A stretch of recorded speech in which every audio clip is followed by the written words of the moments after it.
ਸਾਰਿਆਂ ਨੂੰ ਮੇਰੇ ਵੱਲੋਂ ਪਿਆਰ ਭਰੀ ਸਤਿ ਸ੍ਰੀ ਅਕਾਲ। ਮੈਂ lecturer Sukhwinder Singh, government girl senior secondary school Goslan, ਜ਼ਿਲ੍ਹਾ ਲੁਧਿਆਣਾ ਤੋਂ। ਅੱਜ ਦਾ ਜੋ ਟੌਪਿਕ ਮੈਂ ਤੁਹਾਡੇ ਨਾਲ ਸਾਂਝਾ ਕਰਨਾ ਹੈ ਉਸ ਦਾ ਨਾਮ ਨਿਆਂ ਹੈ।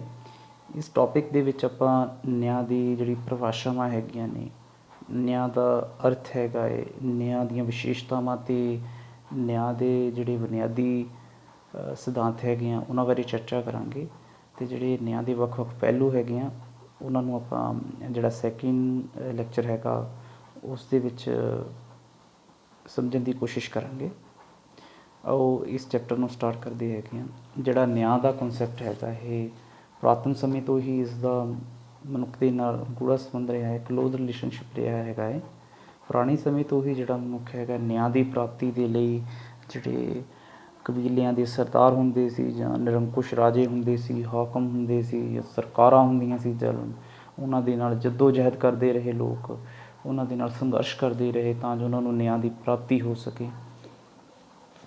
ਜਿਹੜੇ ਕੁਝ ਵਿਦਵਾਨ ਹੈਗੇ ਆ ਉਹ ਤਾਂ ਉਹਨਾਂ ਦਾ ਇਹ ਵੀ ਮੰਨਣਾ ਹੈਗਾ ਹੈ ਕਿ ਜੇਕਰ ਆਪਾਂ ਸਧਾਰਨ ਸ਼ਬਦਾਂ ਦੇ ਵਿੱਚ ਇਹ ਕਹਿ ਦਈਏ ਕਿ ਮਨੁੱਖ ਆਪਣੇ ਹਿੱਤਾਂ ਦੀ ਰੱਖਿਆ ਕਰਦੇ ਨੇ ਜੇ, ਤਾਂ ਇਹ ਵੀ ਇੱਕ ਕਿਸਮ ਦੇ ਨਾਲ ਨਿਆਂ ਦੇ ਸਿਧਾਂਤ ਦੇ ਵਿੱਚ ਹੀ ਆ ਜਾਂਦਾ ਹੈਗਾ ਹੈ। ਅੱਜ ਦੇ ਸਮੇਂ ਦੇ ਵਿੱਚ ਜਿਹੜਾ ਹਰੇਕ ਰਾਜ ਦਾ ਜਿਹੜਾ ਇਹ ਮੁੱਖ ਉਦੇਸ਼ ਹੈਗਾ ਕਿ ਉਹ ਆਪਣੇ ਨਾਗਰਿਕਾਂ ਨੂੰ ਨਿਆਂ ਪ੍ਰਦਾਨ ਕਰੇ। ਹਰੇਕ ਰਾਜ ਇਹ ਕੋਸ਼ਿਸ਼ ਕਰਦਾ ਹੈ ਕਿ ਲੋਕਾਂ ਨੂੰ, ਉੱਥੋਂ ਦੇ ਲੋਕਾਂ ਨੂੰ ਸਪੀਡੀ ਜਸਟਿਸ ਮਿਲ ਸਕੇ, ਛੇਤੀ ਤੋਂ ਛੇਤੀ ਨਿਆਂ ਮਿਲ ਸਕੇ, ਕਿ ਅੰਤਰਰਾਸ਼ਟਰੀ ਕਮਿਊਨਿਟੀ ਦੇ ਵਿੱਚ ਉਸ ਦੇਸ਼ ਨੂੰ ਬਹੁਤ ਵਧੀਆ ਰੁਤਬਾ ਪ੍ਰਾਪਤ ਹੁੰਦਾ ਹੈਗਾ ਹੈ ਜੋ ਆਪਣੇ ਦੇਸ਼ ਦੇ ਨਾਗਰਿਕਾਂ ਨੂੰ ਸਪੀਡੀ ਜਸਟਿਸ ਪ੍ਰੋਵਾਈਡ ਕਰਵਾਉਂਦਾ, ਛੇਤੀ ਨਿਆਂ ਪ੍ਰਦਾਨ ਕਰਵਾਉਂਦਾ ਹੈਗਾ। ਆਪਾਂ ਸਾਰਿਆਂ ਨੇ ਡੈਨਮਾਰਕ ਦਾ ਨਾਮ ਤਾਂ ਸੁਣਿਆ ਹੋਵੇਗਾ। ਡੈਨਮਾਰਕ ਇੱਕ ਅਜਿਹਾ ਦੇਸ਼ ਹੈਗਾ ਏ ਜਿਸ ਦੇ ਵਿੱਚ ਦੁਨੀਆ ਦਾ ਸਭ ਤੋਂ ਵਧੀਆ judicial system, one of the best judicial system ਹੈਗਾ ਹੈ। ਉੱਥੋਂ ਦੇ ਲੋਕਾਂ ਨੂੰ ਬਾਕੀ ਦੇਸ਼ਾਂ ਦੇ ਜਿਹੜੇ ਜੁਡੀਸ਼ੀਅਲ ਸਿਸਟਮ ਹੈਗੇ ਆ ਉਹਨਾਂ ਦੇ ਮੁਕਾਬਲੇ ਛੇਤੀ ਨਿਆਂ ਮਿਲਦਾ ਹੈਗਾ ਹੈ। ਇਸ ਤੋਂ ਇਲਾਵਾ ਹੋਰ ਵੀ ਬਹੁਤ ਸਾਰੇ ਦੇਸ਼ ਹੈਗੇ ਆ। ਨਾਰਵੇ ਹੈਗਾ ਹੈ, ਉੱਥੇ ਦਾ ਜਿਹੜਾ ਜੁਡੀਸ਼ੀਅਲ ਸਿਸਟਮ ਹੈਗਾ ਹੈ ਉਹ ਵੀ ਬਹੁਤ ਵਧੀਆ ਹੈਗਾ ਹੈ। ਅੱਜ ਲਗਭਗ ਹਰ ਦੇਸ਼ ਇਹੀ ਕੋਸ਼ਿਸ਼ ਕਰਦਾ ਹੈਗਾ ਹੈ ਕਿ ਉੱਥੋਂ ਦੇ ਜਿਹੜੇ ਨਾਗਰਿਕ ਹੈਗੇ ਆ ਉਹਨਾਂ ਨੂੰ ਜਿਹੜਾ ਨਿਆਂ ਹੈ ਉਹ ਛੇਤੀ ਤੋਂ ਛੇਤੀ ਮਿਲ ਸਕੇ, ਕਿਉਂਕਿ ਇੱਕ ਕਹਾਵਤ ਵੀ ਹੈਗੀ ਹੈ ਕਿ ਜਸਟਿਸ ਲੇਡ ਇਜ਼ ਜਸਟਿਸ ਡੀਨਾਈ। ਜੇਕਰ ਜਸਟਿਸ ਛੇਤੀ ਮਿਲਦਾ ਹੈ ਤਾਂ ਬਹੁਤ ਵਧੀਆ ਗੱਲ ਹੁੰਦੀ ਹੈ। ਜੇਕਰ ਜਿਹੜਾ ਨਿਆਂ ਹੈ ਉਹ ਲੇਟ ਹੋ ਜਾਂਦਾ ਹੈ, ਬਹੁਤ ਦੇਰ ਬਾਅਦ ਮਿਲਦਾ ਹੈ, ਉਸ ਦੀ ਉਨੀ ਮਹੱਤਤਾ ਨਹੀਂ ਰਹਿ ਜਾਂਦੀ ਹੈਗੀ। ਨਿਆਂ ਸੰਬੰਧੀ ਜਿਹੜੇ ਵਿਚਾਰ ਹੈਗੇ ਆ ਉਹ ਬਹੁਤ ਸਾਰੇ ਰਾਜਨੀਤਿਕ ਜਿਹੜੇ ਪੁਰਾਤਨ ਰਾਜਨੀਤਿਕ ਵਿਗਿਆਨੀ ਹੈਗੇ ਸੀ ਉਹਨਾਂ ਨੇ ਦਿੱਤੇ ਹੈਗੇ ਆ। ਇਹਨਾਂ ਦੇ ਵਿੱਚ ਪਲੈਟੋ ਹੈ, ਸੁਕਰਾਤ ਹੈ, ਅਰਸਤੂ ਹੈਗੀਆਂ। ਪਲੈਟੋ ਨੇ ਆਪਣੀ ਜਿਹੜੀ ਕਿਤਾਬ ਰਿਪਬਲਿਕ ਵਿੱਚ ਨਿਆਂ ਸੰਬੰਧੀ ਜਿਹੜੇ ਵਿਚਾਰ ਹੈਗੇ ਆ ਉਹ ਪੇਸ਼ ਕੀਤੇ ਹੈਗੇ ਆ। ਭਾਵੇਂ ਇਹਨਾਂ ਵਿਦਵਾਨਾਂ ਦੇ ਵਿਚਾਰਾਂ ਦੇ ਵਿੱਚ ਇਕਸਾਰਤਾ ਨਹੀਂ ਹੈਗੀ, ਪਰ ਫਿਰ ਵੀ ਇਹਨਾਂ ਦੇ ਜਿਹੜੇ ਨਿਆਂ ਸੰਬੰਧੀ ਵਿਚਾਰ ਹੈਗੇ ਆ ਉਹ ਬਹੁਤ ਮਹੱਤਵਪੂਰਨ ਮੰਨੇ ਜਾਂਦੇ ਹੈਗੇ ਆ। ਅੱਗੇ ਨਿਆਂ ਦੀ ਧਾਰਨਾ ਦਾ ਜਿਹੜਾ ਵਿਸ਼ਲੇਸ਼ਣ ਹੈਗਾ ਹੈ, ਇਹਨਾਂ ਨੂੰ ਪਰਿਭਾਸ਼ਿਤ ਕਰਨ ਦੀ ਜਿਹੜੀ ਕੋਸ਼ਿਸ਼ ਹੈਗੀ ਆ ਉਹ ਵੱਖ ਵੱਖ ਫਿਲੋਸਫਰਜ਼ ਨੇ ਕੀਤੀ ਹੈਗੀ ਆ, ਰਾਜਨੀਤਿਕ ਚਿੰਤਕਾਂ ਨੇ ਕੀਤੀ ਹੈਗੀ ਆ, ਸਮਾਜ ਸ਼ਾਸਤਰੀਆਂ ਨੇ ਕੀਤੀ ਹੈਗੀ ਆ। ਪਰ ਫਿਰ ਵੀ ਜਿਹੜੀ ਇਹਦੀ ਪਰਿਭਾਸ਼ਾ ਹੈਗੀ ਆ ਉਸ ਦੇ ਵਿੱਚ ਇੱਕ ਸਮਾਨਤਾ ਨਹੀਂ ਹੈਗੀ, ਉਹਦੇ ਵਿੱਚ ਇਕਸਾਰਤਾ ਨਹੀਂ ਹੈਗੀ। ਇਸ ਦਾ ਕਾਰਨ ਇਹ ਵੀ ਹੋ ਸਕਦਾ ਹੈ ਕਿ ਜਿਹੜਾ ਨਿਆਂ ਦਾ ਜਿਹੜਾ ਕਨਸੈਪਟ ਹੈਗਾ ਹੈ ਇਹ ਜਿਹੜੇ ਹਰੇਕ ਸਮੇਂ ਦੇ ਵਿੱਚ ਜਿਹੜੇ ਹਾਲਾਤ ਹੁੰਦੇ ਸੀ, ਪਰਿਸਥਿਤੀਆਂ ਹੁੰਦੀ ਸੀ, ਉਸ ਦੇ ਅਨੁਸਾਰ ਇਹ ਬਦਲਦਾ ਰਹਿੰਦਾ ਹੈਗਾ ਸੀ। ਇਸੇ ਕਾਰਨ ਜਿਹੜੇ ਵੱਖ ਵੱਖ ਜਿਹੜੇ ਫਿਲੋਸਫਰਜ਼ ਹੋਏ ਆ ਉਹਨਾਂ ਦੇ ਵਿਚਾਰਾਂ ਦੇ ਵਿੱਚ ਜਿਹੜੀ ਇਕਸਾਰਤਾ ਨਹੀਂ ਪਾਈ ਜਾਂਦੀ ਹੈਗੀ ਇਸ ਕਨਸੈਪਟ ਸੰਬੰਧੀ। ਕਿ ਜਿਹੜਾ ਨਿਆਂ ਦਾ ਅਰਥ ਹੈਗਾ ਹੈ ਉਹ ਪੜ੍ਹਦੇ ਹੈਗੇ ਆ ਜੀ। ਨਿਆਂ ਨੂੰ ਇੰਗਲਿਸ਼ ਭਾਸ਼ਾ ਦੇ ਵਿੱਚ ਸਭ ਨੂੰ ਪਤਾ ਜਸਟਿਸ ਕਿਹਾ ਜਾਂਦਾ ਹੈਗਾ ਹੈ। ਜਿਹੜਾ ਜਸਟਿਸ ਸ਼ਬਦ ਹੈਗਾ ਹੈ ਉਹ ਲਾਤੀਨੀ ਭਾਸ਼ਾ ਦੇ ਸ਼ਬਦ ਜਸ ਤੋਂ ਲਿਆ ਗਿਆ ਹੈਗਾ ਹੈ।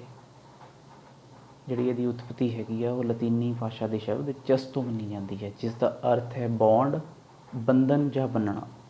ਹੁਣ ਜਸਟਿਸ ਸ਼ਬਦ ਦੀ ਜਿਹੜੀ ਉਤਪਤੀ ਪੱਖੋਂ ਜਿਹੜਾ ਨਿਆਂ ਦਾ ਅਰਥ ਹੈਗਾ ਹੈ ਉਹ ਇੱਕ ਅਜਿਹੀ ਭਾਵਨਾ ਹੈਗੀ ਆ, ਅਜਿਹੀ ਸਪਿਰਿਟ ਤੋਂ ਮੰਨਿਆ ਜਾਂਦਾ ਹੈਗਾ ਹੈ ਜੋ ਸਮਾਜ ਵਿੱਚ ਵਸਦੇ ਲੋਕਾਂ ਨੂੰ ਇੱਕ ਸਿਸਟਮ ਦੇ ਵਿੱਚ, ਇੱਕ ਬੰਧਨ ਦੇ ਵਿੱਚ, ਇੱਕ ਵਿਵਸਥਾ ਦੇ ਵਿੱਚ ਬੰਨ੍ਹ ਕੇ ਰੱਖਦੀ ਹੈਗੀ ਆ। ਹਰੇਕ ਸਮਾਜ ਦੇ ਵਿੱਚ ਇੱਕ ਸਮਾਜਿਕ ਵਿਵਸਥਾ ਹੁੰਦੀ ਹੈਗੀ ਆ। ਉਸ ਸਮਾਜਿਕ ਵਿਵਸਥਾ ਦਾ ਜਿਹੜਾ ਮੂਲ ਆਧਾਰ ਹੈਗਾ ਉਹ ਆਮ ਤੌਰ 'ਤੇ ਨਿਆਂ ਦੀ ਵਿਵਸਥਾ ਹੀ ਹੁੰਦੀ ਹੈਗੀ ਆ।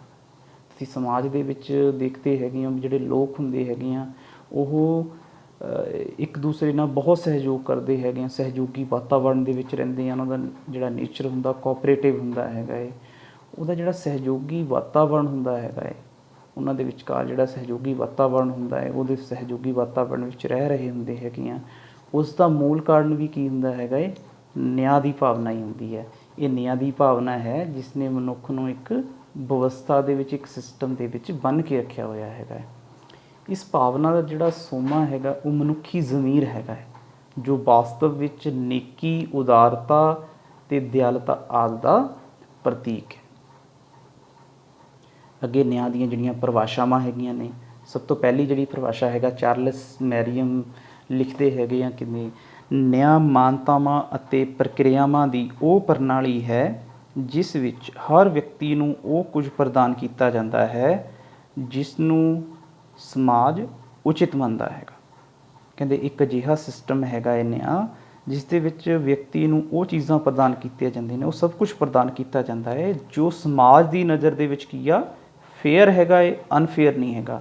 ਸਮਾਜ ਨੂੰ ਉਹ ਚੀਜ਼ਾਂ ਪ੍ਰਵਾਨ ਹੈਗੀਆਂ ਨੇ, ਇਸ ਨੂੰ ਨਿਆਂ ਕਿਹਾ ਜਾਂਦਾ ਹੈ ਚਾਰਲਸ ਮੈਰੀਅਮ ਦੇ ਅਨੁਸਾਰ। ਅੱਗੇ ਸੇਵਾਈਨ ਦੀ ਜਿਹੜੀ ਪਰਿਭਾਸ਼ਾ ਹੈਗੀ ਆ ਉਹ ਲਿਖਦੇ ਨੇ, ਕਹਿੰਦੇ ਨਿਆਂ ਇੱਕ ਬੰਧਨ ਹੈ ਜੋ ਵਿਅਕਤੀਆਂ ਨੂੰ ਇੱਕ ਸਮਾਨ ਸਮਾਜ ਦੇ ਰੂਪ ਵਿੱਚ ਇਕੱਠੇ ਰੱਖਦਾ ਹੈ ਅਤੇ ਅਜਿਹੇ ਸਮਾਜ ਵਿੱਚ ਹਰ ਵਿਅਕਤੀ ਆਪਣੀ ਕੁਦਰਤੀ ਯੋਗਤਾ ਦੇ ਅਨੁਸਾਰ, ਕੁਦਰਤੀ ਯੋਗਤਾ ਅਤੇ ਟ੍ਰੇਨਿੰਗ ਅਨੁਸਾਰ ਕੰਮ ਕਰਦਾ ਹੈ। ਆਲਰੇਡੀ ਆਪਾਂ ਪੜ੍ਹ ਚੁੱਕੇ ਹੈਗੇ ਹਾਂ ਵੀ ਨਿਆਂ ਇੱਕ ਬੰਧਨ ਦੀ ਤਰ੍ਹਾਂ ਹੈਗਾ ਹੈ ਜੋ ਵਿਅਕਤੀਆਂ ਨੂੰ ਆਪਸ ਦੇ ਵਿੱਚ, ਸਮਾਜ ਦੇ ਵਿੱਚ ਇੱਕ ਸਿਸਟਮ ਦੇ ਵਿੱਚ ਬੰਨ੍ਹ ਕੇ ਰੱਖਦਾ, ਇੱਕ ਬੰਧਨ ਦੇ ਵਿੱਚ ਬੰਨ੍ਹ ਕੇ ਰੱਖਦਾ ਹੈਗਾ ਹੈ। ਇਸ ਸਮਾਜ ਦੇ ਵਿੱਚ ਆਮ ਤੌਰ 'ਤੇ ਦੇਖਿਆ ਗਿਆ ਕਿ ਹਰ ਇੱਕ ਵਿਅਕਤੀ ਦੀ ਆਪਣੀ ਇੱਕ ਕੁਦਰਤੀ ਯੋਗਤਾ ਹੁੰਦੀ ਹੈਗੀ ਆ, ਕੁਝ ਕੰਮ ਕਰਨ ਦੀ ਉਹਦੇ ਵਿੱਚ ਖੂਬੀ ਹੁੰਦੀ ਹੈਗੀ ਆ। ਹਰ ਇੱਕ ਵਿਅਕਤੀ ਇਸ ਵਿੱਚ ਆਪਣੀ ਕੁਦਰਤੀ ਯੋਗਤਾ ਦੇ ਅਨੁਸਾਰ ਕੰਮ ਕਰਦਾ ਹੈਗਾ ਹੈ। ਇਹ ਹੈਗੀ ਜੀ ਸੈਕਿੰਡ ਪਰਿਭਾਸ਼ਾ। ਅੱਗੇ ਨਿਆਂ ਦੀਆਂ ਵਿਸ਼ੇਸ਼ਤਾਵਾਂ ਬਾਰੇ ਪੜ੍ਹਦੇ ਹੈਗੇ ਹਾਂ ਜੀ। ਨਿਆਂ ਦੀ ਜਿਹੜੀ ਸਭ ਤੋਂ ਪਹਿਲੀ ਵਿਸ਼ੇਸ਼ਤਾ ਹੈਗੀ ਆ ਉਹ ਹੈ ਨਿਆਂ ਇੱਕ ਨੈਤਿਕ ਧਾਰਨਾ ਹੈ ਜੋ ਉਚਿਤਤਾ ਅਤੇ ਤਰਕਸ਼ੀਲਤਾ 'ਤੇ ਆਧਾਰਿਤ ਹੈਗੀ ਆ। ਮੋਸਟ ਇੰਪੋਰਟੈਂਟ ਪੁਆਇੰਟ ਹੈਗਾ ਜੀ। ਨਿਆਂ ਕੀ ਹੈ? ਇੱਕ ਮੋਰਲ ਕਨਸੈਪਟ ਹੈਗਾ ਜੋ ਉਚਿਤਤਾ ਅਤੇ ਤਰਕਸ਼ੀਲਤਾ 'ਤੇ ਆਧਾਰਿਤ ਹੈ। ਇਸ ਦੇ ਵਿੱਚ ਉਚਿਤਤਾ ਹੁੰਦੀ ਹੈਗੀ ਆ, ਤਰਕਸ਼ੀਲਤਾ ਹੁੰਦੀ ਹੈ। ਇਸੇ ਕਰਕੇ ਨਿਆਂ ਨੂੰ ਇੱਕ ਨੈਤਿਕ ਧਾਰਨਾ ਮੰਨਿਆ ਜਾਂਦਾ ਹੈਗਾ। ਜੇ ਨਿਆਂ ਦੇ ਵਿੱਚ ਉਚਿਤਤਾ ਨਹੀਂ ਹੋਏਗੀ, ਤਰਕਸ਼ੀਲਤਾ ਨਹੀਂ ਹੋਏਗੀ ਤਾਂ ਇਸ ਨੂੰ ਆਪਾਂ ਮੋਰਲ ਕਨਸੈਪਟ ਨਹੀਂ ਕਹਿ ਸਕਦੇ ਹੈਗੇ। ਕਿ ਨਿਆਂ ਦੀ ਧਾਰਨਾ ਵਿੱਚ ਸਮਾਜਿਕ, ਆਰਥਿਕ, ਰਾਜਨੀਤਿਕ ਆਦਿ ਪ੍ਰਸਥਿਤੀਆਂ ਵਿੱਚ ਪਰਿਵਰਤਨ ਆਉਣ ਦੇ ਨਾਲ ਨਾਲ ਤਬਦੀਲੀ ਬਦਲਦੀ, ਜਿਹੜਾ ਨਿਆਂ ਹੈ ਉਹ ਬਦਲਦਾ ਰਹਿੰਦਾ ਹੈ। ਇਸ ਦੇ ਵਿੱਚ ਤਬਦੀਲੀ ਆਉਂਦੀ ਰਹਿੰਦੀ ਹੈਗੀ ਆ ਜਦੋਂ ਸਮਾਜਿਕ, ਆਰਥਿਕ ਜਿਹੜੇ ਹਾਲਾਤ ਹੈਗੇ ਉਹਨਾਂ ਦੇ ਵਿੱਚ ਪਰਿਵਰਤਨ ਆਉਂਦੇ ਹੈਗੇ ਆ। ਕੋ ਹਰੇਕ ਦੇਸ਼ ਦੇ, ਹਰੇਕ ਸਮਾਜ ਦੇ ਵਿੱਚ ਸਮਾਜਿਕ, ਆਰਥਿਕ ਅਤੇ ਰਾਜਨੀਤਿਕ ਹਾਲਾਤ ਹੁੰਦੇ ਹੈਗੇ ਆ ਉੱਥੋਂ ਦੇ। ਜਦੋਂ ਉਹਨਾਂ ਦੇ ਵਿੱਚ ਕੋਈ ਪਰਿਵਰਤਨ ਆਉਂਦਾ ਹੈਗਾ ਹੈ ਤਾਂ ਸੁਭਾਵਿਕ ਹੀ ਹੈਗਾ ਹੈ ਕਿ ਉਸ ਦਾ ਜਿਹੜਾ ਪ੍ਰਭਾਵ ਹੈਗਾ ਹੈ ਉਹ ਨਿਆਂ ਦੀ ਧਾਰਨਾ ਦੇ ਉੱਤੇ ਜ਼ਰੂਰ ਪਏਗਾ। ਨਿਆਂ ਦੀ ਜਿਹੜੀ ਧਾਰਨਾ ਹੈਗੀ ਆ ਉਹ ਵੀ ਸਮੇਂ ਦੇ ਅਨੁਸਾਰ ਬਦਲਦੀ ਰਹਿੰਦੀ ਹੈਗੀ ਆ। ਜਦੋਂ ਸਮਾਜਿਕ, ਆਰਥਿਕ ਜਿਹੜੇ ਹਾਲਾਤ ਹੈਗੇ ਆ ਜਾਂ ਰਾਜਨੀਤਿਕ ਹਾਲਾਤ ਹੈਗੇ ਉਹਨਾਂ ਦੇ ਵਿੱਚ ਕੋਈ ਚੇਂਜ ਆਉਂਦਾ ਤਾਂ ਨਿਆਂ ਦੀ ਧਾਰਨਾ ਦੇ ਵਿੱਚ ਵੀ ਚੇਂਜ ਆਉਣਾ ਸੁਭਾਵਿਕ ਹੈਗਾ। ਅੱਗੇ ਨਿਆਂ ਦੀ ਇਹ ਮਹੱਤਵਪੂਰਨ ਵਿਸ਼ੇਸ਼ਤਾ ਹੈਗੀ ਆ ਕਿ ਇਹਦਾ ਜਿਹੜਾ ਉਦੇਸ਼ ਹੈਗਾ ਉਹ ਆਮ ਭਲਾਈ ਹੁੰਦਾ ਹੈਗਾ। ਨਿਆਂ ਦੀ ਜਿਹੜੀ ਮਹੱਤਵਪੂਰਨ ਵਿਸ਼ੇਸ਼ਤਾ ਹੈ ਕਿ ਵੀ ਇਸ ਦਾ ਉਦੇਸ਼ ਹੈ ਕਿ ਸਾਰੇ ਲੋਕਾਂ ਦੀ ਭਲਾਈ ਕਰਨਾ, ਨਾ ਕਿ ਕਿਸੇ ਪਾਰਟੀਕੂਲਰ ਪਰਸਨ ਦੀ ਭਲਾਈ ਕਰਨਾ ਵੀ ਬਾਕੀ ਲੋਕਾਂ ਨੂੰ ਛੱਡ ਦੇਣਾ, ਸਿਰਫ ਕੁਝ ਕੁ ਵਰਗ ਨੇ ਜਿਹੜੇ ਜਾਂ ਕੁਝ ਲੋਕ ਹੈਗੇ ਆ ਉਹਨਾਂ ਦੀ ਭਲਾਈ ਕਰਨਾ। ਜੇਕਰ ਇਸ ਤਰ੍ਹਾਂ ਦਾ ਹੋਏਗਾ ਤਾਂ ਉਹਨੂੰ ਆਪਾਂ ਨਿਆਂ ਨਹੀਂ ਕਹਿ ਸਕਦੇ ਹੈਗੇ, ਕਿਉਂਕਿ ਨਿਆਂ ਸਾਰੇ ਲੋਕਾਂ ਦੇ ਜਿਹੜੇ ਇੰਟਰਸਟ ਹੈਗੇ ਆ ਉਹਨਾਂ ਦਾ ਖਿਆਲ ਰੱਖਦਾ ਹੈਗਾ, ਉਹਨਾਂ ਦੀ ਭਲਾਈ ਕਰਦਾ ਹੈਗਾ।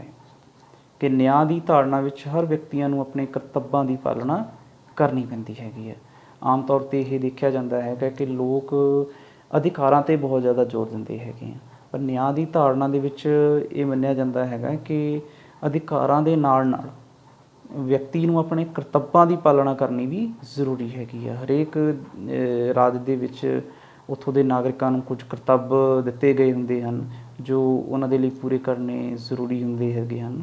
ਇੱਕ ਵਧੀਆ ਨਾਗਰਿਕ ਬਣਨ ਦੇ ਲਈ ਉਹਨਾਂ ਦੀ ਪਾਲਣਾ ਕਰਨੀ ਜ਼ਰੂਰੀ ਹੁੰਦੀ ਹੈਗੀ ਆ। ਤਾਂ ਨਿਆਂ ਦੀ ਧਾਰਨਾ ਦੇ ਵਿੱਚ ਇਹ ਕਿਹਾ ਜਾਂਦਾ ਹੈਗਾ ਕਿ ਵੀ ਹਰ ਵਿਅਕਤੀ ਨੂੰ ਆਪਣੇ ਜਿਹੜੇ ਕਰਤੱਵ ਹੈਗੇ ਆ ਉਹ ਪੂਰੇ ਕਰਨੇ ਚਾਹੀਦੇ ਹੈਗੇ ਆ। ਕਿ ਨਿਆਂ ਦਾ ਜਿਹੜਾ ਉਦੇਸ਼ ਹੈਗਾ ਹੈ ਉਹ ਵਿਅਕਤੀ ਦੇ ਉਚਿਤ ਹਿੱਤਾਂ ਦੀ ਰੱਖਿਆ ਕਰਨਾ ਹੈਗਾ। ਉਚਿਤ ਹਿੱਤ, ਰੀਜ਼ਨੇਬਲ ਇੰਟਰਸਟ, ਜਿਹੜਾ ਨਿਆਂ ਦਾ ਉਦੇਸ਼ ਹੁੰਦਾ ਹੈਗਾ ਉਹ ਵਿਅਕਤੀ ਦੇ ਉਹਨਾਂ ਹਿੱਤਾਂ ਦੀ ਰੱਖਿਆ ਕਰਦਾ ਹੈਗਾ ਏ ਜੋ ਸਮਾਜ ਦੇ ਅਨੁਕੂਲ ਹੁੰਦੇ ਨੇ, ਰੀਜ਼ਨੇਬਲ ਇੰਟਰਸਟ ਹੁੰਦੇ ਨੇ, ਉਚਿਤ ਹਿੱਤ ਹੁੰਦੇ ਹੈਗੇ ਆ। ਅਜਿਹੇ ਇੰਟਰਸਟ ਜੋ ਬਾਕੀ ਜਿਹੜੇ ਲੋਕ ਹੈਗੇ ਆ ਸਮਾਜ ਦੇ ਉਹਨਾਂ ਦੇ ਵਿਰੋਧ ਦੇ ਵਿੱਚ ਹੋਣ ਤਾਂ ਉਹਨਾਂ ਦੀ ਇਹ ਰੱਖਿਆ ਨਹੀਂ ਕਰ ਸਕਦਾ ਹੈਗਾ। ਜਿਹੜੇ ਨਿਆਂ ਦਾ ਉਦੇਸ਼ ਹੈਗਾ ਇਹ ਰੀਜ਼ਨੇਬਲ ਇੰਟਰਸਟ ਦੀ ਰੱਖਿਆ ਕਰਨਾ। ਜੇ ਕੋਈ ਉਚਿਤ ਹਿੱਤ ਨਹੀਂ ਹੈਗਾ ਲੋਕਾਂ ਦਾ, ਉਹਨਾਂ ਦੀ ਇਹ ਰੱਖਿਆ ਨਹੀਂ ਕਰ ਸਕਦਾ ਹੈਗਾ, ਗਲਤ ਹਿੱਤਾਂ ਦੀ ਰੱਖਿਆ ਨਹੀਂ ਕਰ ਸਕਦਾ। ਕਾਮਨ ਆਪਾਂ ਸਧਾਰਨ ਭਾਸ਼ਾ ਦੇ ਵਿੱਚ ਕਹਿ ਸਕਦੇ ਹੈਗੇ ਹਾਂ। ਅੱਗੇ ਹੈਗਾ ਨਿਆਂ ਦੇ ਬੁਨਿਆਦੀ ਸਿਧਾਂਤ। ਸਭ ਤੋਂ ਪਹਿਲਾ ਪੁਆਇੰਟ ਹੈ ਨਿਆਂ ਸੱਚ 'ਤੇ ਆਧਾਰਿਤ ਹੁੰਦਾ ਹੈਗਾ। ਸਿੰਪਲ ਜਿਹਾ ਹੈਗਾ ਇਹ ਪੁਆਇੰਟ। ਜਿਹੜਾ ਨਿਆਂ ਹੈਗਾ ਇਹ ਹਮੇਸ਼ਾ ਹੀ ਸੱਚ 'ਤੇ ਆਧਾਰਿਤ ਹੁੰਦਾ। ਇਸ ਦੇ ਵਿੱਚ ਝੂਠ ਫਰੇਬ ਦੇ ਲਈ ਕੋਈ ਜਗ੍ਹਾ ਨਹੀਂ ਹੁੰਦੀ ਹੈਗੀ। ਜੇ ਨਿਆਂ ਝੂਠ 'ਤੇ ਆਧਾਰਿਤ ਹੋਏਗਾ, ਫਰੇਬ 'ਤੇ ਆਧਾਰਿਤ ਹੋਏਗਾ ਤਾਂ ਉਸ ਨੂੰ ਆਪਾਂ ਨਿਆਂ ਨਹੀਂ ਕਹਿ ਸਕਦੇ ਹੈਗੇ। ਨਿਆਂ ਹਮੇਸ਼ਾ ਹੀ ਸੱਚ 'ਤੇ ਆਧਾਰਿਤ ਹੁੰਦਾ ਹੈਗਾ ਹੈ। ਅੱਗੇ ਹਰ ਇੱਕ ਵਿਅਕਤੀ ਕਾਨੂੰਨ ਸਾਹਮਣੇ ਸਮਾਨ ਹੁੰਦਾ ਹੈ। ਨਿਆਂ ਦੇ ਬੁਨਿਆਦੀ ਸਿਧਾਂਤ ਦੇ ਵਿੱਚ ਇਹ ਆਉਂਦਾ ਹੈਗਾ ਹੈ ਕਿ ਜਿਹੜੇ ਵਿਅਕਤੀ ਹੁੰਦੇ ਹੈਗੇ ਆ ਉਹਨਾਂ ਨੂੰ ਕਾਨੂੰਨ ਦੇ ਸਾਹਮਣੇ ਸਮਾਨਤਾ ਪ੍ਰਾਪਤ ਹੁੰਦੀ ਹੈਗੀ ਆ। ਕਿਉਂਕਿ all are equal in the eyes of law. ਕਾਨੂੰਨ ਦੀ ਨਜ਼ਰ ਦੇ ਵਿੱਚ ਸਾਰੇ ਸਮਾਨ ਹੁੰਦੇ ਹਨ। ਕੋਈ ਗਰੀਬ ਨਹੀਂ ਹੁੰਦਾ, ਕੋਈ ਅਮੀਰ ਨਹੀਂ ਹੁੰਦਾ ਹੈਗਾ, ਕੋਈ ਛੋਟਾ ਨਹੀਂ ਹੁੰਦਾ, ਕੋਈ ਵੱਡਾ ਨਹੀਂ ਹੁੰਦਾ। ਸਾਰਿਆਂ ਨੂੰ ਇੱਕ ਨਜ਼ਰ ਦੇ ਨਾਲ ਦੇਖਿਆ ਜਾਂਦਾ ਹੈਗਾ। ਅੱਗੇ ਸੁਤੰਤਰਤਾ ਤੋਂ ਬਿਨਾਂ ਨਿਆਂ ਦੀ ਪ੍ਰਾਪਤੀ ਨਹੀਂ ਹੋ ਸਕਦੀ। ਦੇਖੋ, ਜਿਸ ਤਰ੍ਹਾਂ ਸਮਾਨਤਾ ਜ਼ਰੂਰੀ ਹੈਗੀ ਆ ਵਿਅਕਤੀ ਦੇ ਵਿਕਾਸ ਦੇ ਲਈ, ਉਸੇ ਤਰ੍ਹਾਂ ਸੁਤੰਤਰਤਾ ਵੀ ਹੈਗੀ ਹੈ। ਸਮਾਨਤਾ ਅਤੇ ਸੁਤੰਤਰਤਾ ਨੂੰ ਕਿਹਾ ਜਾਂਦਾ ਵੀ ਇੱਕੋ ਸਿੱਕੇ ਦੇ ਦੋ ਪਹਿਲੂ ਹੈਗੇ ਆ, ਨਾਲ ਨਾਲ ਚੱਲਦੇ ਹੈਗੇ, ਇੰਟਰ ਰਿਲੇਟਡ ਹੈਗੇ ਇੱਕ ਦੂਸਰੇ ਦੇ ਨਾਲ। ਜਿੱਥੇ ਸਮਾਨਤਾ ਹੋਏਗੀ ਉੱਥੇ ਸੁਤੰਤਰਤਾ ਜ਼ਰੂਰ ਹੋਏਗੀ। ਹੁਣ ਸੁਤੰਤਰਤਾ ਤੋਂ ਬਿਨਾਂ ਵੀ ਨਿਆਂ ਦੀ ਪ੍ਰਾਪਤੀ ਨਹੀਂ ਹੋ ਸਕਦੀ। ਜੇਕਰ ਆਪਾਂ ਲੋਕਾਂ ਨੂੰ ਸਮਾਨਤਾ ਪ੍ਰਦਾਨ ਕਰਦੇ ਹਾਂ ਤਾਂ ਇਹ ਆਪਣੇ ਲਈ ਜ਼ਰੂਰੀ ਬਣ ਜਾਂਦਾ ਹੈਗਾ ਕਿ ਲੋਕਾਂ ਨੂੰ ਸੁਤੰਤਰਤਾ ਵੀ ਦਿੱਤੀ ਜਾਵੇ, ਤਾਂ ਹੀ ਨਿਆਂ ਦੀ ਪ੍ਰਾਪਤੀ ਹੋ ਸਕਦੀ ਹੈਗੀ ਹੈ। ਅੱਗੇ ਨਿਆਂ ਦਾ ਪ੍ਰਬੰਧ ਸਮਾਜ ਵਿੱਚ ਪ੍ਰਚਲਿਤ ਕਦਰਾਂ ਕੀਮਤਾਂ ਦੇ ਅਨੁਸਾਰ ਹੁੰਦਾ ਹੈਗਾ। ਹਰੇਕ ਦੇਸ਼ ਦੇ ਵਿੱਚ ਜਿਹੜਾ ਵੈਲਿਊਜ਼ ਹੁੰਦੀਆਂ ਹੈਗੀਆਂ ਨੇ ਉਹ ਦੂਸਰੇ ਦੇਸ਼ਾਂ ਦੀਆਂ ਵੈਲਿਊਜ਼ ਦੇ ਨਾਲੋਂ ਅਲੱਗ ਹੁੰਦੀਆਂ ਹੈਗੀਆਂ ਨੇ। ਹੁਣ ਹਰੇਕ ਦੇਸ਼ ਦੀਆਂ ਜਿਹੜੀਆਂ ਵੈਲਿਊਜ਼ ਹੁੰਦੀਆਂ ਹੈਗੀਆਂ ਨੇ ਉਹ ਕਿਤੇ ਨਾ ਕਿਤੇ ਉੱਥੋਂ ਦਾ ਜਿਹੜਾ ਨਿਆਂ ਪ੍ਰਬੰਧ ਹੈਗਾ ਉਹਨੂੰ ਜ਼ਰੂਰ ਪ੍ਰਭਾਵਿਤ ਕਰਦੀਆਂ ਹੈਗੀਆਂ ਨੇ। ਉੱਥੋਂ ਦਾ ਜਿਹੜਾ ਨਿਆਂ ਪ੍ਰਬੰਧ ਹੈਗਾ ਉਹ ਉੱਥੋਂ ਦੀਆਂ ਜਿਹੜੀਆਂ ਕਦਰਾਂ ਕੀਮਤਾਂ ਹੁੰਦੀਆਂ ਨੇ ਉਹਨਾਂ ਦੇ ਅਨੁਸਾਰ ਹੁੰਦਾ ਹੈਗਾ ਹੈ। ਅੱਗੇ ਨਿਆਂ ਨਿਰਪੱਖਤਾ 'ਤੇ ਆਧਾਰਿਤ ਹੁੰਦਾ। ਸਭ ਨਾਲ ਸਮਾਨ ਵਿਵਹਾਰ ਕੀਤਾ ਜਾਂਦਾ। ਇਸ ਦੇ ਵਿੱਚ ਮੋਸਟ ਇੰਪੋਰਟੈਂਟ ਪੁਆਇੰਟ ਹੈਗਾ। ਦੇਖੋ, ਨਿਆਂ ਦੇ ਵਿੱਚ ਕਿਸੇ ਦੇ ਨਾਲ ਕੋਈ ਪੱਖਪਾਤ ਨਹੀਂ ਕੀਤਾ ਜਾਂਦਾ। ਸਭ ਨੂੰ ਸਮਾਨ ਦੇਖਿਆ ਜਾਂਦਾ, ਸਮਾਨ ਸਭ ਨਾਲ ਵਿਵਹਾਰ ਕੀਤਾ ਜਾਂਦਾ ਹੈ। ਜੇਕਰ ਨਿਆਂ ਪ੍ਰਦਾਨ ਕਰਨਾ ਹੈਗਾ, ਕੋਈ ਨਿਆਂ ਪ੍ਰਦਾਨ ਕਰਨਾ ਹੈ ਤਾਂ ਇਹ ਨਹੀਂ ਦੇਖਿਆ ਜਾਂਦਾ ਕੋਈ ਵੱਡਾ ਹੈ, ਕੋਈ ਛੋਟਾ ਹੈ, ਕੋਈ ਅਮੀਰ ਹੈ ਜਾਂ ਗਰੀਬ ਹੈਗਾ ਹੈ। ਸਭ ਨੂੰ ਸਮਾਨ ਨਜ਼ਰ ਦੇ ਨਾਲ ਦੇਖਿਆ ਜਾਂਦਾ ਹੈਗਾ ਹੈ। ਹੁਣ ਆਪਾਂ ਐਗਜ਼ਾਮਪਲ ਇੱਥੇ ਲੈ ਸਕਦੇ ਹੈਗੇ ਹਾਂ। ਦੇਖੋ, ਜਦੋਂ ਨਿਆਂ ਪ੍ਰਦਾਨ ਕੀਤਾ ਜਾਂਦਾ ਹੈ ਤਾਂ ਬਹੁਤ ਸਾਰੇ ਲੋਕ ਹੈਗੇ ਆ ਜਿਹੜੇ ਕ੍ਰਾਈਮ ਕਰਦੇ ਹੈਗੇ ਆ। ਦੇਖੋ, ਆਮ ਲੋਕ ਵੀ ਹੁੰਦੇ ਹੈਗੇ ਆ, ਉਹ ਲੋਕ ਵੀ ਹੁੰਦੇ ਹੈਗੇ ਆ ਜਿਹੜੇ ਇਨਫਲੂਐਂਸ਼ੀਅਲਸ ਹੁੰਦੇ ਹੈਗੇ ਆ, ਵੱਡੇ ਲੋਕ ਹੁੰਦੇ ਹੈਗੇ ਆ, ਉਹ ਵੀ ਕ੍ਰਾਈਮ ਕਰਦੇ ਹੈਗੇ ਆ। ਜਦੋਂ ਉਹ ਨਿਆਂ ਦੀ ਪ੍ਰਾਪਤੀ ਦੇ ਲਈ ਅਦਾਲਤਾਂ ਦੇ ਵਿੱਚ ਜਾਂਦੇ ਹੈਗੇ ਆ ਤਾਂ ਅਦਾਲਤਾਂ ਇਹ ਨਹੀਂ ਦੇਖਦੀਆਂ ਹੈਗੀਆਂ ਵੀ ਉਹ ਕਿੰਨਾ ਵੱਡਾ ਨੇਤਾ ਹੈਗਾ ਜਾਂ ਕਿੰਨਾ ਇਨਫਲੂਐਂਸ਼ੀਅਲ ਲੋਕ ਹੈਗੇ ਨੇ। ਉਹ ਨਹੀਂ ਦੇਖਦੇ ਹੈਗੇ। ਜੇਕਰ ਉਹਨਾਂ ਨੇ ਕ੍ਰਾਈਮ ਕੀਤਾ ਹੈਗਾ ਤਾਂ ਉਹਨਾਂ ਨੂੰ ਉਸ ਕ੍ਰਾਈਮ ਦੇ ਲਈ ਸਜ਼ਾ ਜ਼ਰੂਰ ਮਿਲੇਗੀ। ਉਹਨਾਂ ਨੂੰ ਉਹ ਇਹ ਨਹੀਂ ਦੇਖਿਆ ਜਾਂਦਾ ਹੈਗਾ ਵੀ ਉਹਨਾਂ ਦੀ ਜਿਹੜੀ ਸੋਸ਼ਲ ਜਿਹੜਾ ਸਟੇਟਸ ਹੈਗਾ ਉਹ ਨਹੀਂ ਦੇਖਿਆ ਜਾਂਦਾ ਹੈਗਾ। ਕਿਉਂਕਿ ਕਾਨੂੰਨ ਦੀ ਨਜ਼ਰ ਦੇ ਵਿੱਚ ਸਾਰੇ ਸਮਾਨ ਹੁੰਦੇ ਆ। ਜਿਹੜਾ ਨਿਆਂ ਹੁੰਦਾ ਹੈ ਉਹ ਨਿਰਪੱਖਤਾ 'ਤੇ ਆਧਾਰਿਤ ਹੁੰਦਾ, ਉਹਦੇ ਵਿੱਚ ਕਿਸੇ ਨਾਲ ਪੱਖਪਾਤ ਨਹੀਂ ਕੀਤਾ ਜਾਂਦਾ। ਜਦੋਂ ਜੱਜ ਨਿਆਂ ਕਰਦੇ ਨੇ, ਉਹ ਜਿਹੜਾ ਨਿਰਪੱਖਤਾ ਦਾ ਸਿਧਾਂਤ ਹੈਗਾ ਉਸ ਨੂੰ ਅੱਗੇ ਰੱਖਦੇ ਹੈਗੇ ਆ। ਅੱਗੇ ਨਿਆਂ ਦੀ ਸਥਾਪਨਾ ਲਈ ਅਧਿਕਾਰਾਂ ਦੀ ਵਿਵਸਥਾ ਜ਼ਰੂਰੀ ਹੈਗੀ ਹੈ। ਨਿਆਂ ਦੀ ਸਥਾਪਨਾ ਦੇ ਲਈ ਇਹ ਜ਼ਰੂਰੀ ਹੈਗਾ ਹੈ ਕਿ ਉੱਥੋਂ ਦੇ ਜਿਹੜੇ ਨਾਗਰਿਕ ਹੈਗੇ ਆ ਉਹਨਾਂ ਨੂੰ ਅਧਿਕਾਰ ਜ਼ਰੂਰ ਮਿਲਣੇ ਚਾਹੀਦੇ ਹੈਗੇ ਆ, ਕਿਉਂਕਿ ਜਿਹੜੇ ਅਧਿਕਾਰ ਹੈਗੇ ਆ ਇਹ ਵਿਅਕਤੀ ਦੇ ਵਿਕਾਸ ਦੇ ਲਈ ਬਹੁਤ ਜ਼ਰੂਰੀ ਹੈਗੀਆਂ। ਅਧਿਕਾਰਾਂ ਤੋਂ ਬਿਨਾਂ ਵਿਅਕਤੀ ਦਾ ਸੰਪੂਰਨ ਵਿਕਾਸ ਨਹੀਂ ਹੋ ਸਕਦਾ ਹੈਗਾ। ਜੇਕਰ ਵਿਅਕਤੀਆਂ ਨੂੰ ਅਧਿਕਾਰ ਪ੍ਰਾਪਤ ਹੋਣਗੇ ਤਾਂ ਨਿਆਂ ਦੀ ਸਥਾਪਨਾ ਦੇ ਲਈ ਇਹ ਜ਼ਰੂਰੀ ਹੈਗਾ ਕਿ ਵਿਅਕਤੀਆਂ ਨੂੰ ਜਿਹੜੇ ਰਾਈਟਸ ਹੈਗੀਆਂ ਉਹ ਮਿਲੇ ਹੋਣ, ਕਿ ਨਿਆਂ ਦੀ ਧਾਰਨਾ ਵਿੱਚ ਸੁਰੱਖਿਅਤ ਵਿਤਕਰੇ ਦੀ ਵਿਵਸਥਾ ਕੀਤੀ ਜਾ ਸਕਦੀ ਹੈਗੀ ਹੈ। ਸੁਰੱਖਿਅਤ ਵਿਤਕਰਾ ਕਿਆ ਹੁੰਦਾ ਹੈਗਾ ਜੀ? ਸਭ ਨੇ ਵੈਸੇ ਸੁਣਿਆ ਹੋਏਗਾ, ਪ੍ਰੋਟੈਕਟਿਵ ਡਿਸਕ੍ਰਿਮੀਨੇਸ਼ਨ ਕਹਿੰਦੇ ਹੈਗੇ ਸੁਰੱਖਿਅਤ ਵਿਤਕਰੇ ਨੂੰ। ਇੱਕ ਆਪਾਂ ਸਧਾਰਨ ਸ਼ਬਦਾਂ ਦੇ ਵਿੱਚ ਸਮਝਾਉਂਦਾ ਹੈਗਾ ਜੀ, ਸੁਰੱਖਿਅਤ ਵਿਤਕਰਾ ਕੀ ਹੈਗਾ ਜੀ? ਆਪਣੇ ਦੇਸ਼ ਦੇ ਵਿੱਚ ਬਹੁਤ ਸਾਰੇ ਲੋਕ ਅਜਿਹੇ ਹੈਗੇ ਆ ਜਿਹੜੇ ਆਰਥਿਕ ਤੌਰ 'ਤੇ ਪਛੜੇ ਹੋਏ ਵੇ ਹੈਗੇ ਆ। ਸਰਕਾਰ ਨੇ ਉਹਨਾਂ ਦਾ ਆਰਥਿਕ ਵਿਕਾਸ ਦੇ ਕਰਨ ਦੇ ਲਈ ਉਹਨਾਂ ਨੂੰ ਕੁਝ ਰਿਆਇਤਾਂ ਦਿੱਤੀਆਂ ਹੈਗੀਆਂ ਨੇ, ਕੁਝ ਵਿਸ਼ੇਸ਼ ਸਹੂਲਤਾਂ ਦਿੱਤੀਆਂ ਹੈਗੀਆਂ ਨੇ। ਜਿਸ ਤਰ੍ਹਾਂ ਉਹਨਾਂ ਨੂੰ ਐਜੂਕੇਸ਼ਨ ਸੰਸਥਾਵਾਂ ਦੇ ਵਿੱਚ ਰਾਖਵਾਂਕਰਨ ਦਿੱਤਾ ਹੈਗਾ ਹੈ, ਜਾਂ ਸਰਕਾਰੀ ਨੌਕਰੀਆਂ ਦੇ ਵਿੱਚ ਰਾਖਵਾਂਕਰਨ ਦਿੱਤਾ ਹੈਗਾ ਹੈ। ਤਾਂ ਅਜਿਹੀ ਵਿਵਸਥਾ ਨੂੰ ਸੁਰੱਖਿਅਤ ਵਿਤਕਰਾ ਕਿਹਾ ਜਾਂਦਾ ਹੈਗਾ ਹੈ। ਨਿਆਂ ਦੀ ਧਾਰਨਾ ਦੇ ਵਿੱਚ ਇਹ ਜਾਇਜ਼ ਹੁੰਦਾ ਹੈਗਾ ਹੈ। ਇਸ ਨੂੰ ਆਪਾਂ ਨਾਜਾਇਜ਼ ਨਹੀਂ ਕਹਿ ਸਕਦੇ ਹੈਗੇ। ਸੁਰੱਖਿਅਤ ਵਿਤਕਰਾ ਦੀ ਵਿਵਸਥਾ ਹੈਗੀ ਆ ਉਹ ਨਿਆਂ ਦੀ ਧਾਰਨਾ ਦੇ ਵਿੱਚ ਕੀਤੀ ਜਾ ਸਕਦੀ ਹੈਗੀ ਹੈ। ਜਿਹੜਾ ਇਹ ਹੈਗਾ ਸੀ ਜੀ ਇਸ ਲੈਕਚਰ ਦੇ ਵਿੱਚ ਜੋ ਆਪਾਂ ਪੜ੍ਹਨਾ ਹੈਗਾ ਸੀ, ਜਿਹੜਾ ਨੈਕਸਟ ਨਿਆਂ ਦੇ ਜਿਹੜੇ ਵੱਖ-ਵੱਖ ਪਹਿਲੂ ਹੈਗੇ ਆ ਉਹ ਆਪਾਂ ਸੈਕਿੰਡ ਲੈਕਚਰ ਦੇ ਵਿੱਚ ਕਰਾਂਗੇ ਜੀ। ਥੈਂਕ ਯੂ ਜੀ।